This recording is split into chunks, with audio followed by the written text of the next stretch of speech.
સ્થાનિક સ્વરાજ્યની ચૂંટણીના પડઘમ વાગી ચૂક્યા છે ત્યારે સ્થાનિક સ્વરાજ્યની ચૂંટણીને લઈને ભાજપે કવાયત તેજ કરી। અમદાવાદમાં ભાજપે સેન્સ પ્રક્રિયા હાથ ધરી તો અમદાવાદ મહાનગરપાલિકા માટે 7 સ્થળે સેન્સ લેવાની પ્રક્રિયા ચાલી રહી છે। સાયબા ખાતે ચાલી રહી છે ભાજપની સેન્સ પ્રક્રિયા। તો આપણે જણાવી દઈએ કે દરિયાપુર, અસારવા, શાહપુર, સાયબાગ વોર્ડની સેન્સ પ્રક્રિયા, નરોડા NIA હોલ GIDC ખાતે સેન્સ લેવાની પ્રક્રિયા શરૂ કરવામાં આવી છે। નરોડા, સરદારનગર, કુબેરનગર માટે પણ સેન્સ પ્રક્રિયા યોજાઈ રહી છે।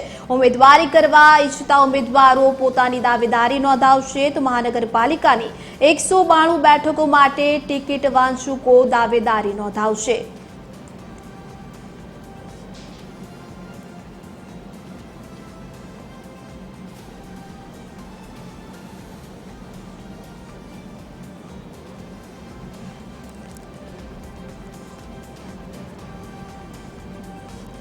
તો વધુ જાણકારી સાથે સંવાદદાતા આયુષી યાજ્ઞિક અમારી સાથે લાઈવ જોડાઈ ચૂક્યા છે। આયુષી, અમદાવાદમાં પણ સેન્સ પ્રક્રિયા હાથ ધરવામાં આવી રહી છે। દાવેદારો પોતાની દાવેદારી નોંધાવવા માટે પહોંચી રહ્યા છે। કેવો માહોલ? રૈના, બિલકુલ જે રીતે સ્થાનિક સ્વરાજની જે ચૂંટણીની તારીખો જાહેર થતાની સાથે જ ભારતીય જનતા પાર્ટી છે તે સતર્ક બની ગયું છે અને હવે જે ઉમેદવારો છે કે જેની સેન્સ પ્રક્રિયા, જે દાવેદારો છે તે અહીંયા આવ્યા છે અને ત્યારે સેન્સ પ્રક્રિયા છે તે શરૂ કરી દેવામાં આવી છે। દ્રશ્ય અમદાવાદના સાઈબાગ વિસ્તારના છે, રાણી સતી ખાતે જે હોલ આવેલું છે ત્યાંના દ્રશ્યો છે કે જ્યાં હાલ 3 અલગ અલગ જે સ્થળોનું અહીંયા સેન્સ પ્રક્રિયા છે વોર્ડની તે ચાલી રહી છે, જેમાં દરિયાપુર, અસારવા, શાહપુર અને શાહીબાગ 4 જેટલા જે વોર્ડ અલગ અલગ છે તેની અત્યારે હાલ સેન્સ પ્રક્રિયા છે તે ચાલુ થઈ ચૂકી છે। જોઈ શકાય છે કે દાવેદારો છે તે અહીંયા આવી રહ્યા છે, દાવેદારી નોંધાવી રહ્યા છે અને અત્યારે હાલ જે અલગ અલગ મુદ્દાઓને લઈને અત્યારે હાલ સેન્સ પ્રક્રિયા છે તે શરૂ થઈ ચૂકી છે। તેમની સાથે પણ વાતચીત કરીશું।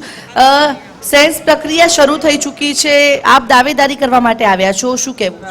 દરિયાપુરના અંદરથી બધા દાવેદારી તો કરે છે, બરાબર ને? આ વખત દરિયાપુર જીતવાનું છે, કેમ કે અમે વિધાનસભાના અંદર અમારા ધારાસભ્ય બી આવ્યા ને કૌશિકભાઈ, એ રીતે કોર્પોરેટર બી 4 અમારા જીતવાના છે।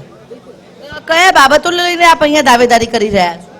અમારા વિસ્તારની અંદર જે ધારાસભ્યના જે કામ થયા છે ને એના આધાર પર, કેમ કે વિકાસના બહુ કામ કર્યા છે આ વખત અમે। પ્રજા પાસે કયા મુદ્દા લઈને જશો? જો ખાસ કરીને દાવેદારી કરવા માટે સેન્સ માટે આપ આવ્યા છો, શું કામો આપે કર્યા છે જે રજૂ કરશો? વિકાસના કામ, રોડ, રસ્તા, ગટર લાઈન, પાણી લાઈન, RCCના બજેટો, પછી RCCના ગેટો બનાવ્યા છે એના માટે।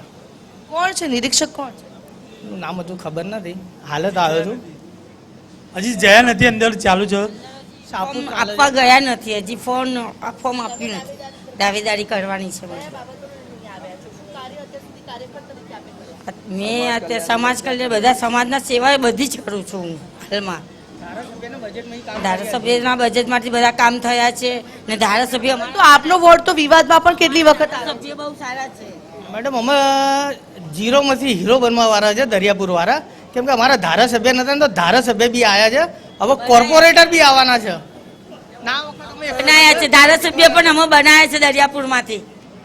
બિલકુલ, એટલે કે જે રીતે અત્યારે જોઈ શકાય છે કે દાવેદારો જે છે તે અહીંયા આવ્યા છે અને હવે સેન્સ પ્રક્રિયા શરૂ તો થઈ ચૂકી છે, ત્યારે હવે આ અલગ અલગ વોર્ડને લઈને કોને ઉમેદવાર તરીકે જાહેર કરવામાં આવે છે તે જોવું રહ્યું। જો કે આજે અમદાવાદમાં ભારતીય જનતા પાર્ટીના ઉમેદવારોની જે ઉમેદવારી માટેની જે દાવેદારી છે તે શરૂ થઈ ચૂકી છે, સેન્સ પ્રક્રિયાની શરૂઆત થઈ ચૂકી છે। જે આયુષી, સમગ્ર માહિતી બદલ આપનો ખૂબ ખૂબ આભાર।